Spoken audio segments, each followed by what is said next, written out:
second update for this Jesko event thing.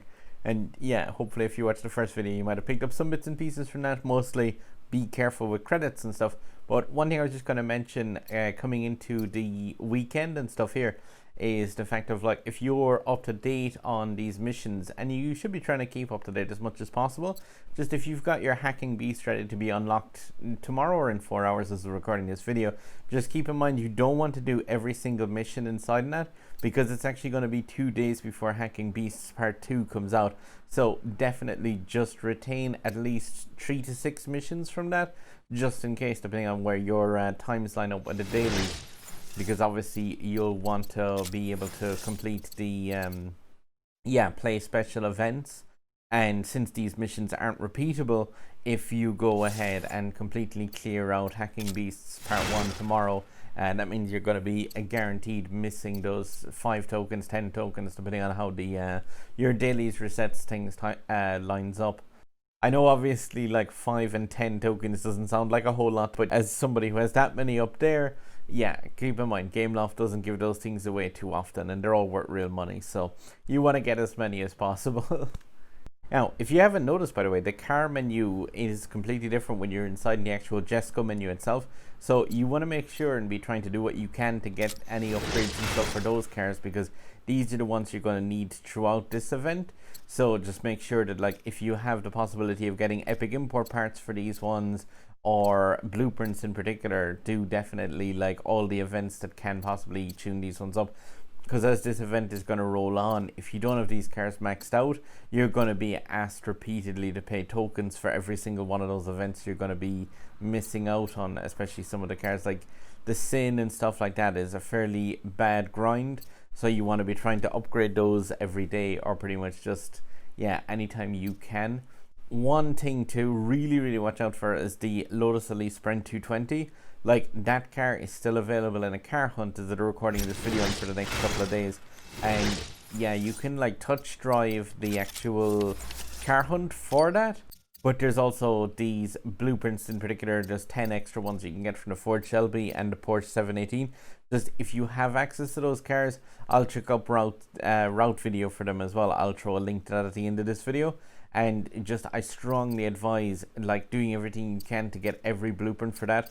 Not only is the car a really good beginner car for anyone starting off in Asphalt, but also like it's used for this event in the Jesko, and yeah, you want to be like getting the free blueprints and stuff from this event rather than actually paying out for them. So yeah, obviously like those Elise blueprints are inside in this store for 1,000 S coins, and you really don't want to be spending those coins on this. And I know as of right now, say like I've got 90,000 of those, so I could buy 90 blueprints for that car, so what does it matter? But yeah, just keep in mind that as this event rolls forward, you're going to need those S coins for some of the things, and in particular one of the ones on mobile that kind of destroyed people's credits and money and stuff is the fact that the Ferrari 812 Superfast, yeah, that's going to cost pretty much exclusively those S coins to be able to get. So that's why you want to be saving up as many of those as possible. There will be a point in this event where if you want to get that Jesko, you're going to need to shell out an awful lot of actual tokens transferred over into those coins to be able to unlock that Ferrari. So that's why you don't want to be throwing those S coins away on stuff like the Lotus Elise and the G60 if you can avoid it at the start as much as possible. It doesn't sound like a lot, except for the fact when you actually look at those coins, and that's costing you, you know, for those 2,000 coins for 2 Elise blueprints is 100 tokens, which yeah is like a fiver.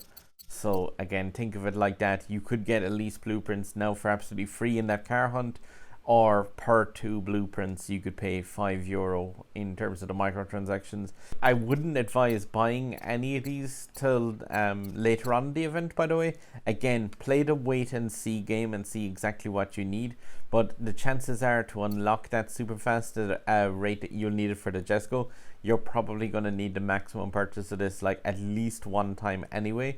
So just don't be buying the smaller ones of these. Just save up your tokens and stuff and see how far you can get in the event. Again, always with Asphalt, I'd advise a kind of a wait and see type of thing. Like, you don't really want to be jumping ahead of the gun and trying to future-proof your garage. except for these cars that you see up here. Just like, do be working your way towards the bits and pieces for those. One thing I will mention, by the way, in terms of this, in terms of the player base as a whole, and this is one that, like, you can tend to think about it yourself and see how you feel on it, but we're going to have a car hunt riot for the Lotus Elise in a couple of days. It's in 2 days' time. Now, the thing about it is, this kind of sucks to think, but say if you have this car maxed out and you've got the Lotus Elise blueprints already stacked up on it, the epic import parts, if you wanted to be a friendly player to your other player base, you could do a time in that Lotus Elise car hunt riot and deliberately place kind of low in that, because realistically those epic import parts are going to kind of be needed in this one. And if somebody who has the car golded ends up in the top brackets, it's going to mean that that's one less player who does get epic import parts for it from the rest of the community.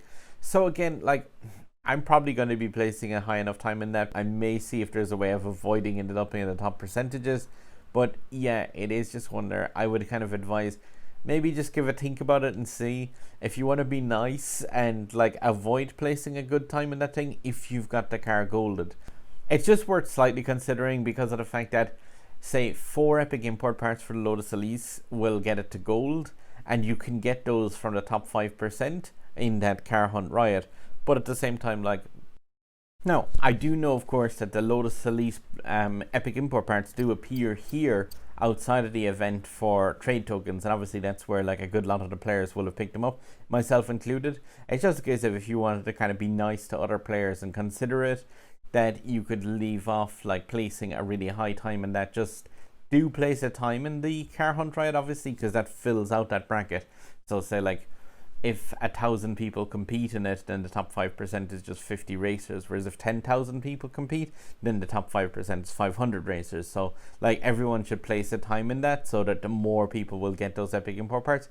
But obviously if the top 5% all have golden Lotus Elises, all of those epic import parts that come out of it are going to get trashed into trade coins, which, to be fair, like, it's a lot of trade coins. So if you want to just consider for 100% yourself, it depends on how nice you're feeling towards your fellow players and probably how many times they 360'd you in races recently in multiplayer. But yeah, see how you feel towards it. I'm just going to leave with one handy feature that Gameloft have added into the game with this event, which is completely, definitely not just ripped, copied and pasted from the mobile version. But if you want to take a break from the game, say all you need to do is go in here to the garage that's been brought in for the Jesko event, select the DSE 10s automobiles and press the up on your controller. Oh. But yeah, it's just a handy way of taking a nice break from the game. Alright guys, I'm gonna leave it at that. There's this sub button over my head up here. There's other videos here and here, and like I said, I'm gonna throw up one on the Lotus Elise, just in particular just about the Cayman and the Ford Shelby, as to how to get those blueprints for that and get a good run there. And yeah, happy farming guys, and again, play the wait and see game when it comes to those Jesko coins. Alright, good luck and happy farming.